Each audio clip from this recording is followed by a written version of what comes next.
On episode 585 of the 40 Plus Fitness Podcast, we discuss how to get functionally fit for life. You can find the full show notes for this episode at 40plusfitnesspodcast.com/585.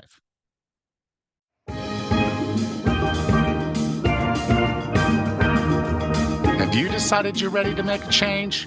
To reclaim your health and fitness, the 40 Plus Fitness Podcast is here for you. Each week, we dive deep into health and fitness topics that affect those of us over 40. I'm Coach Allen. I'm an NASM certified personal trainer with specializations in corrective exercise, behavior change, performance enhancement, and fitness nutrition. A Precision Nutrition Level 1 coach, a FAI certified functional age-link specialist, and an OTA Level 2 online trainer. Each week, I'm joined by our co-host, Coach Rachel. She is an NASM certified personal trainer and a RRCA Level 1 run coach. Let us be your coaches as you find your way on your health and fitness journey. All right, let's go.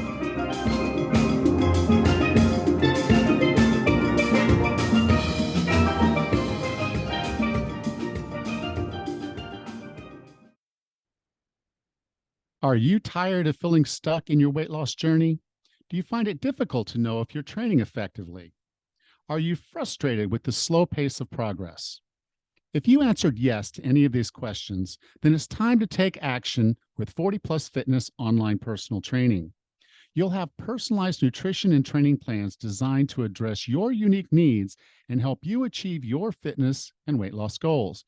40 Plus Fitness online personal training offers the ultimate convenience, allowing you to train when and where you want to, and basically have a coach in your pocket for guidance, support, and accountability. No more wasting time on ineffective workouts or diets that don't work. Take the first step toward a healthier, happier you by scheduling a free discovery call with me at 40plusfitness.com/discovery. On this call, we'll discuss your unique needs and how you can get the results you want and deserve. And best of all, you'll leave this discovery call with a plan of action. So what are you waiting for? Book your free discovery call with me today by going to 40plusfitness.com/discovery. Results start with this click, 40plusfitness.com/discovery.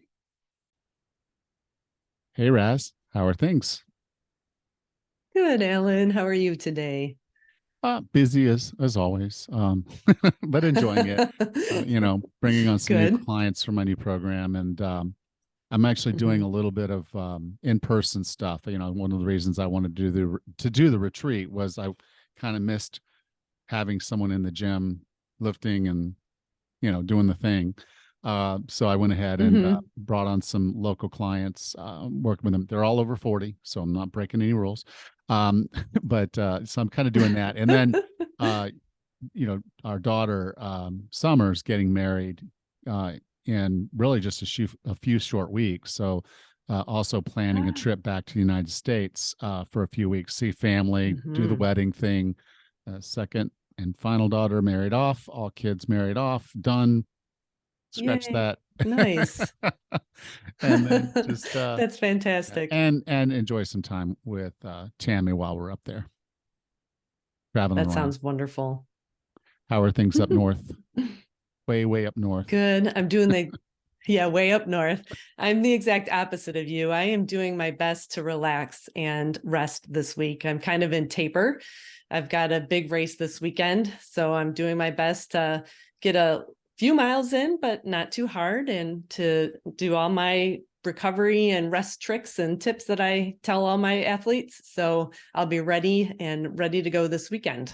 So for folks that really haven't done a whole lot of training for running, but are interested, can you explain what a taper is?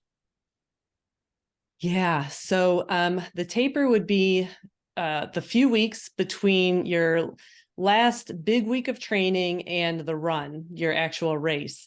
And it depends on how much time you need to taper depending on the run. So if you're doing maybe a 5K or something, a week taper would be plenty of time. You kind of taper down the amount of running and the intensity, and you rest, you focus on fueling, you focus on nutrition, you focus on getting your head right, strong and confident and ready to go. And I'm actually tapering for an ultra marathon. So I've been tapering for a couple of weeks now, but my big race is this weekend. So same thing, I'm still running, but fewer miles and less intensity.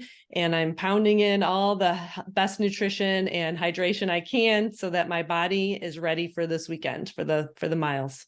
How far is this ultra? This one is about 34 miles. So a little over 50K. Cool. Cool. I know you got Yeah, this. looking forward to it. We'll talk about Oh, it I next know. week. It'll be fun. Yep. I'll Yeah. let you know how it goes. Yep. All right. Great. Are you ready to talk about functional fitness? Sure. Today's topic is get functionally fit to live the life you love. And what I'm going to do on this episode is I'm going to kind of wrap up a whole lot of different topics around fitness and mindset that I've discussed over the years. I just haven't really ever done it in a full wraparound thing. And so we're going to be bouncing to a lot of different things. But if some of this resonates with you, I definitely want you to check out the quiz that I'm going to talk about at the end. Because that'll kind of help start you on this journey or get you further down the line on it anyway. So now, a lot of times, the reason that I'm talking to a potential client or a new client is that they really struggle to stay motivated when it comes to fitness. In some cases, they hate exercise at all. They don't like working out. And, even some say, I just don't want to get sweaty. I don't like being sweaty, or I don't like the gym, or I don't like, there's a lot of things that they're using as these barriers that are keeping them from being fit. And some of that's real and some of that is imaginary, but we're going to talk about these in a way that you can explore this thought, this process, and find a way to stay motivated to work out and get fit.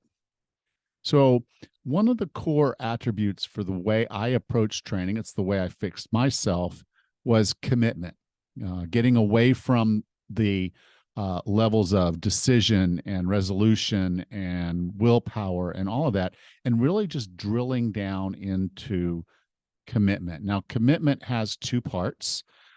There's the why. Why do you want to do this? Why do you want to be more fit? And the why kind of usually has about two aspects to it. Sometimes it's a little bit more. There might be something exciting in your future that you want to be ready for. But in general, the why relates to people, almost always relates to people. We don't do this typically for ourselves, although sometimes we do. But there's usually other people involved, the people we care about. We want to be fit so we can be there for them and so that they don't have to take care of us. The second aspect of that is what we want to be able to do. And that gets a little bit overlapped into the vision, but sometimes just having that big goal is reason enough. I wanted to do a Tough Mudder, and I wanted to do it with my daughter. I wanted to be fit and be able to participate in her life. And so that was my why. That was a very compelling why for me. And so it pushed me to do more. Now, before I got started on the journey, though, I had to understand my vision. What does that mean? What does it mean for me to be fit? And so initially there were some capabilities that I needed to have. I needed to be stronger. I needed to weigh a little less. I needed to have more grip strength. So there were these capability things that I wanted to have related to that race. My capabilities that I need now are actually much the same. I'm the guy who lifts things at Lula's. I have to be there when I'm working out with my clients in person. I also have to be able to move the equipment around, and I need to be able to be strong enough to protect them if they were to drop a weight or make a mistake.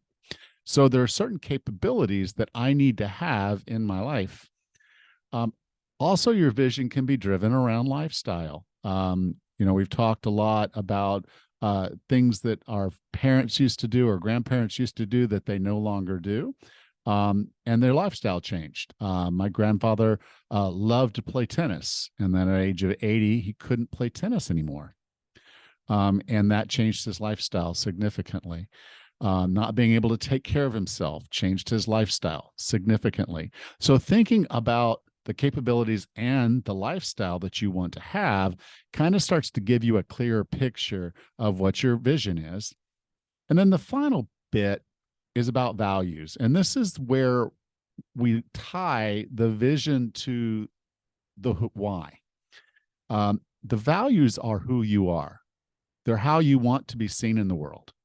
So you don't want to be seen as someone who's dependent. You don't want to be seen as someone who's not capable. You don't want to be seen as someone who's weak. And so those values of you wanting to be a contributor, wanting to be a part of things, wanting to be independent, those values that you hold dear are the wraparound. That's how we form this commitment, because it ties the vision to the why. Okay. So now, when you think about that vision and you think about what you need to be able to do, the lifestyle you want, the values you have, now this is not so much about working out. Working out doesn't sound fun. It sounds like a job. It sounds like another thing to do. Exercise, that word sometimes even sounds worse. Sometimes exercise just sounds like we're doing something for no apparent reason at all, like running on a treadmill, going nowhere. I'd like you to introduce the term training. When you're doing something that's improving your fitness, you're training. You're training to be the person that has the capabilities that you want to have. You're training to be the person that has the lifestyle you want to have. So you see how now it changes the complexion of exercise, working out, movement in general, because now it's done on purpose. You have a purpose. And so for us to meet that purpose, for us to accomplish this vision, we need to start training in a way that builds just that. So no longer are we just going into the gym for half an hour and piddling on that and doing a bit of this. We literally go in with a mission. We go in working on what we call functional fitness. And functional fitness is where we're able to build a fit for task body. It's where we're able to get ourselves in the condition we need to be to do the things we want to do. And that could be something special. Like I did a Tough Mudder. I've talked to people who want to do Machu Picchu and other hikes and other things, races and whatnot. And so you're training for those things, and you're also training to have what you need to succeed in all of your life, to have the lifestyle and the capabilities that you want. So let's break that down. What does that look like when you start training for your vision, when you start training to be functional, fit for task? Well, first, it's cool. It's important for you to consider this from 3 different optics. Okay. There's a short, a middle, and a long. Now, initially, we need to be playing this from the long-term perspective. Okay. What am I going to be like when I'm in my 80s? What am I going to be like when I'm in my 90s? What am I going to be like when I'm over 100? And so we don't want to do short-term things that break us too far away from our long-term goals. So I know some people want to have 6-pack abs. It sounds cool and all. But a lot of times when you see the actors or you see the bodybuilders with the 6-pack abs, they're doing unhealthy things. They're doing things that are actually messing with them in the short run to have those abs to do that movie or win that show.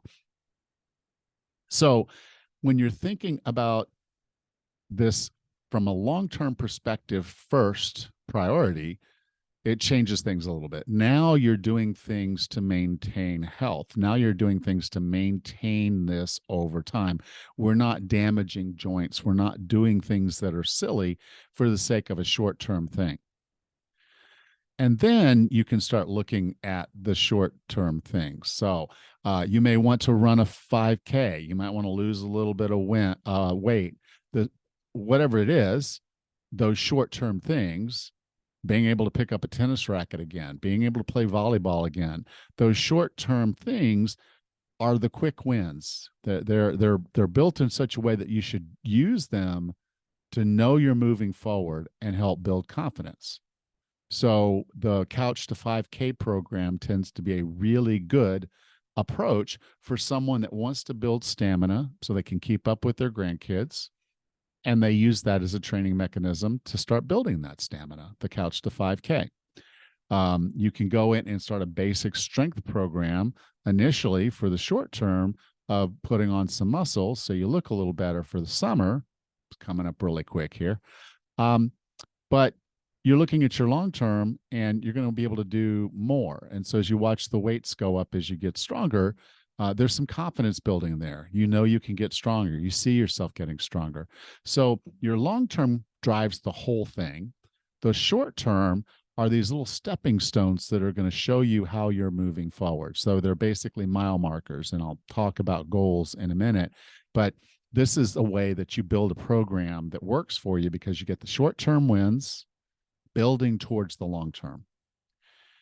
And then there's sort of this midterm. And this is where, when I said I want to be a participant in my daughter's life and not a spectator, that's where this comes in. So the midterm things are where you look at life tasks, when you look at bucket list items, you look at things that you want to be able to do 10 years, 15 years, 20 years. You're looking at the midterm of your life and saying, if I'm going to be on this planet for another 50 years, I don't need to be training the whole time just to be stronger, stronger, stronger.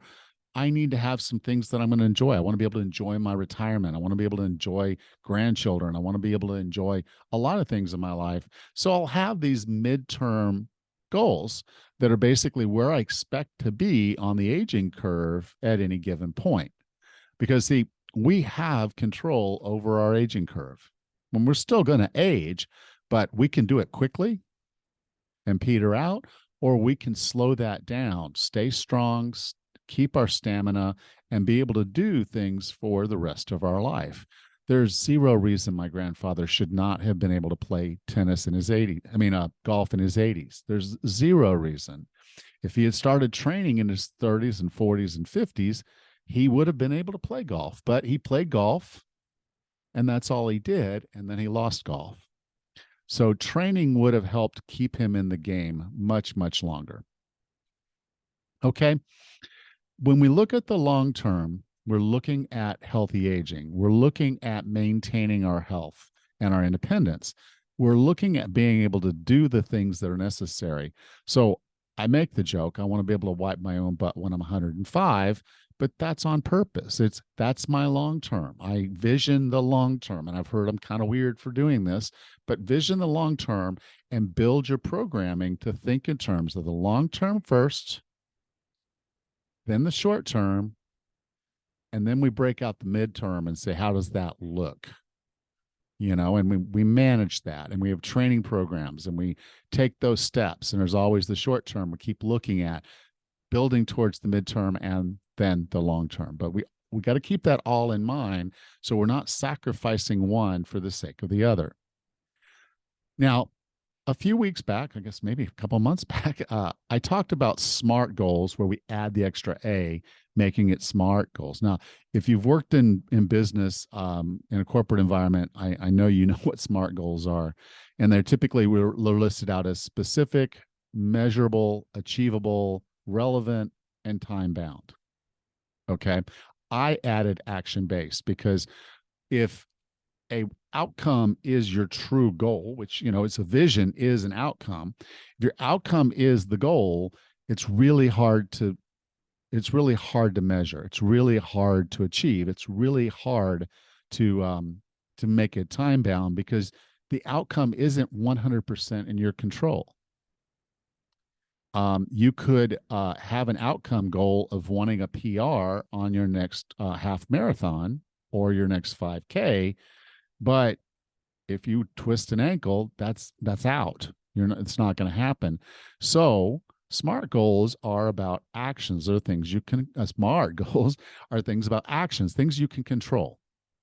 So the way I want you to think about it is to have what I want. What do I need to do to get there? So if I want to get a PR on a 5K, well, I need to work on my running, not just running the 5K, maybe running a little further than a 5K in some of my training runs, maybe running a lot faster on some of my training runs, or running hills. So the actions are certain training mechanisms that I want to do in a given week and the weeks leading up to that 5K.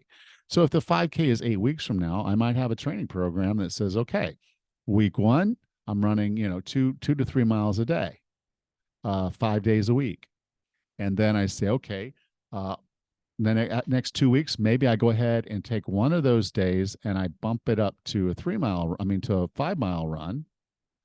And I take one of those days and I turn it into a speed on the hills, speed and hills day. So now I'm building more endurance so that the 5K, which is 3.1 miles, is actually easier for me because I can run further and I can go faster because I've worked on my speed. And so my SMART goal would be here's my training program. I'm going to do this training program for the next 8 weeks. It'll include these runs, these days, and here's why I know I can do it. Now, this is relevant to my short-term goal of being able to get a PR on my 5K. So it works. And I'm running these 5Ks just as a measure of building stamina so I can keep up with my grandkids when I take them to the zoo this summer. So you can kind of see how you can break all this down and build these SMART goals. And then each of those workouts, you click them off. It's like, I did my 5 miler. I did my speed hills day. I did my runs for the week. And so each of these is that little step. The training you're doing is the step. It's the next thing.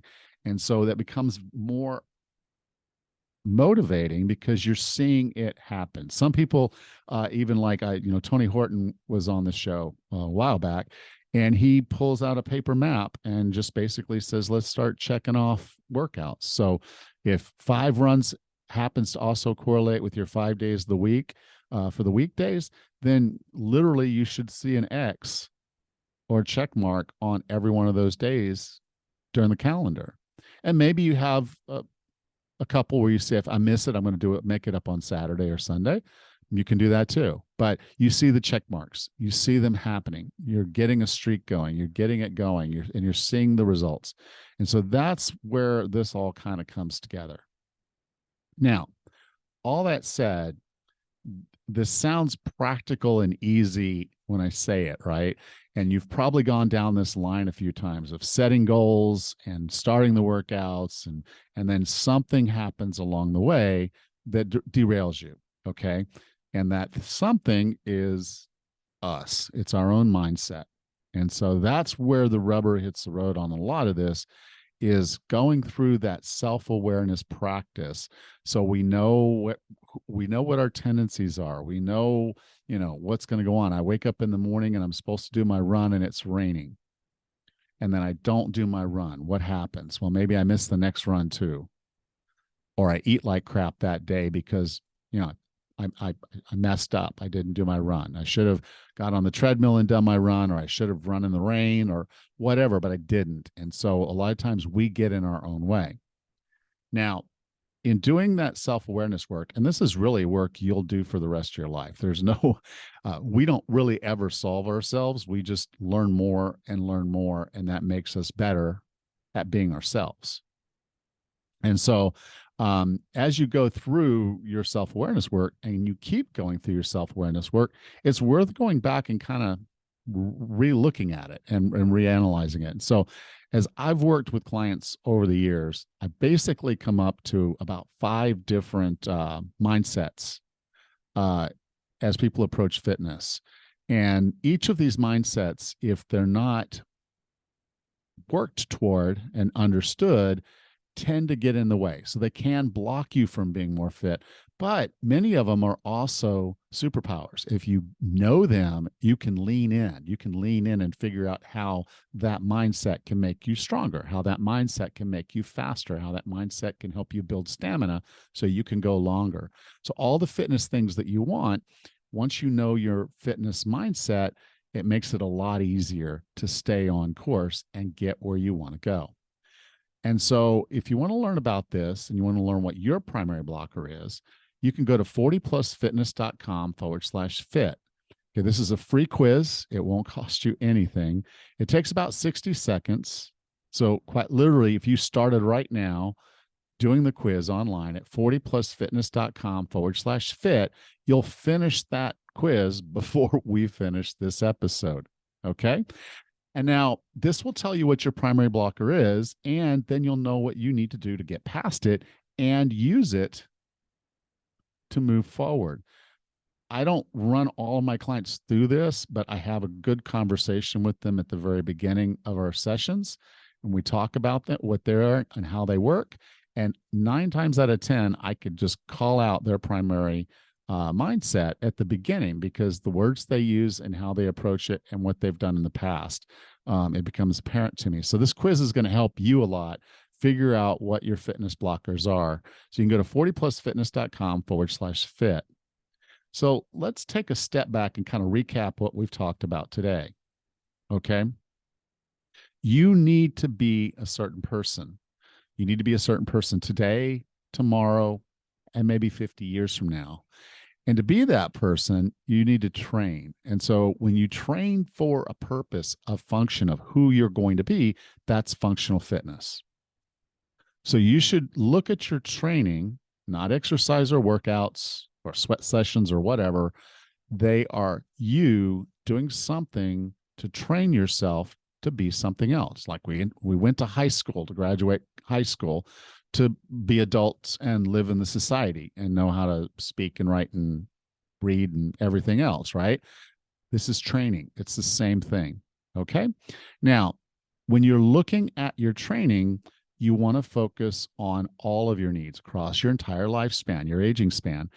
Start looking at the long term so you have a good picture, mental picture of where you're going overall.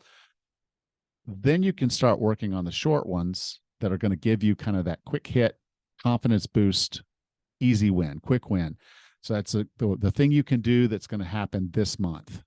So not this huge long-term thing, but what can I do this month? What's important to me this month that I know is also kind of moving me in the right direction for my long-term goals?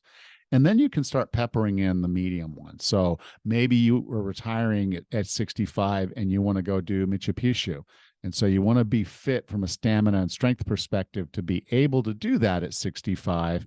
So your medium-term goal is to make sure that you build and maintain stamina and strength and balance, and that you're ready for when that day comes. So you see how you can take your long-term, you can mix in short-term wins, and then build out your medium-term to make this all fit together into a long-term program that serves you your whole life.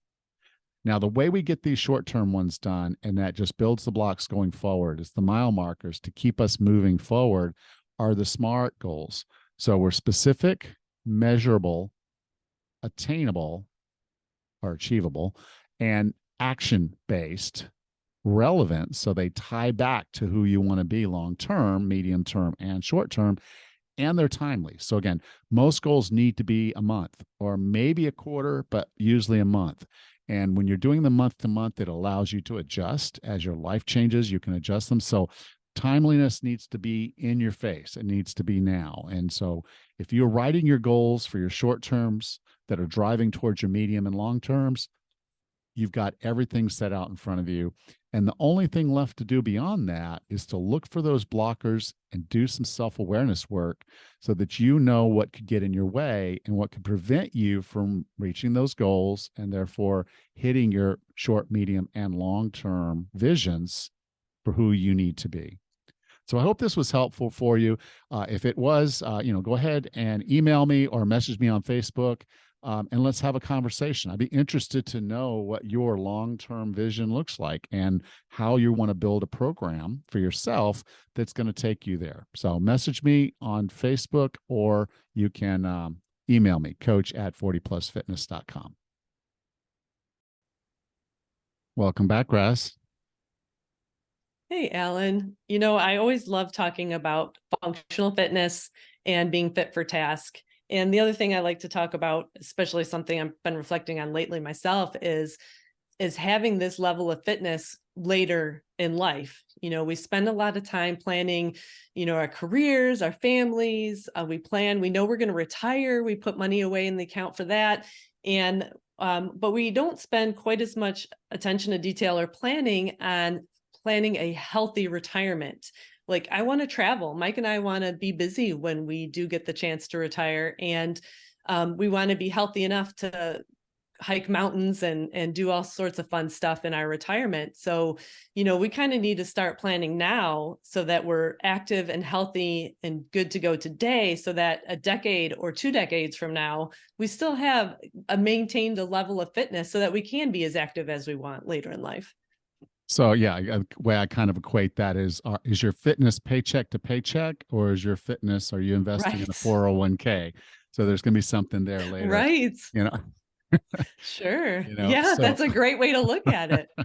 And your fitness should never be paycheck to paycheck, because that just means that you're gonna age and you're gonna dwindle and you're gonna lose. You're gonna lose in this thing because you've got to put something in the tank, and you got to be consistent about it. You got to be doing it now, and a little bit. It's not like you got to kill yourself, and it's not like you have to train for a 34-mile ultra, but just a little bit, and thinking what do I need? What am I going to need? What kind of stamina will I need to keep up with my grandkids? What kind of things will I need to be able to be there for my family, be there for my wife when she needs me? And so it's making a small investment now that will pay off, and being consistent about making that every single time, the same way you do your 401k.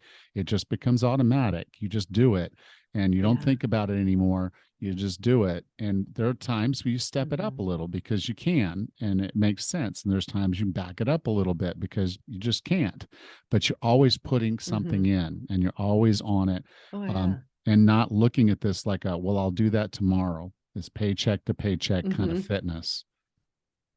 Yeah. Well, you also mentioned the word exercise, and who likes to exercise? Nobody likes that word. It's a terrible word.